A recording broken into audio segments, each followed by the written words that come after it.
আমার নাম পাপ্পু সরকার। এই ভাতা যে বলছে ভাতাই দেশের ভবিষ্যৎ হতে পারে না।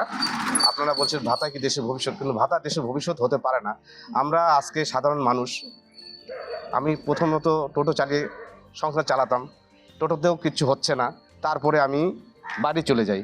বাইরে যাওয়ার পরে আমাদের মমতাদি ঘোষণা করেছিল যে পরিযায়ী শ্রমিককে টাকা দেওয়া হবে, 5,000 করে টাকা দেওয়া হবে। কিন্তু এই ভাতা 5,000 টাকায় কি আমাদের ভবিষ্যৎ চলবে? একটা সংসার চালাতে গেলে মাসে কমসে কম 30 থেকে 35,000 টাকা দরকার। কিন্তু আমাদের এই ভাই, ছোটো ছোটো ভাই বা দাদারা এই দেশে বাইরে গিয়ে কাজ করতে ট্রেনে গেলে দেখা যায়, যারা যাচ্ছে তারা দেখতে পাচ্ছে ট্রেনে কি অবস্থা। আমাদের বসার জায়গা নেই, সেই রাস্তা যেইখান দিয়ে লোকজন চলাফেরা করে সেখানে বসে আমাদের শুয়ে যাইতে হচ্ছে। এইভাবে যে মমতাদি বলেছে আমাদের 5,000 টাকা করে দিবে, সেই টাকাটা বলার পরে আমরা আসার পরে ফর্ম ফিল আপ করে সেই টাকাটা পাইনি। এবং কেন সাধারণ মানুষকে এরকম আশা দিচ্ছে? আশা দেওয়াটা কিন্তু ঠিক না।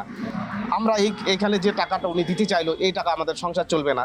আর আমরা বাইরে যাওয়ার পর আমাদের এরকম বলে যে নিয়ে আসলো, এর কি হবে? আমরা চাই এটা না করে যেটা ভালো হবে সেটা করুক। লোককে আশা দেওয়াটা ভুল। আশা দিয়ে কোনো কিচ্ছু হচ্ছে না। আর এই যে আমাদের মায়েদের 1,500 টাকা করে টাকা দিচ্ছে, তাতে কি হচ্ছে? 1,500 করে টাকা দিয়ে কি আমার মা বোনেরা আমাদের কি চালাতে পারবে? আমার সংসারে 5 জন ফ্যামিলি আছে, 5 জন ফ্যামিলি কি 1,500 টাকা চলবে? আমি যদি আজকে কাজ না করে আমার ফ্যামিলি চলবে না।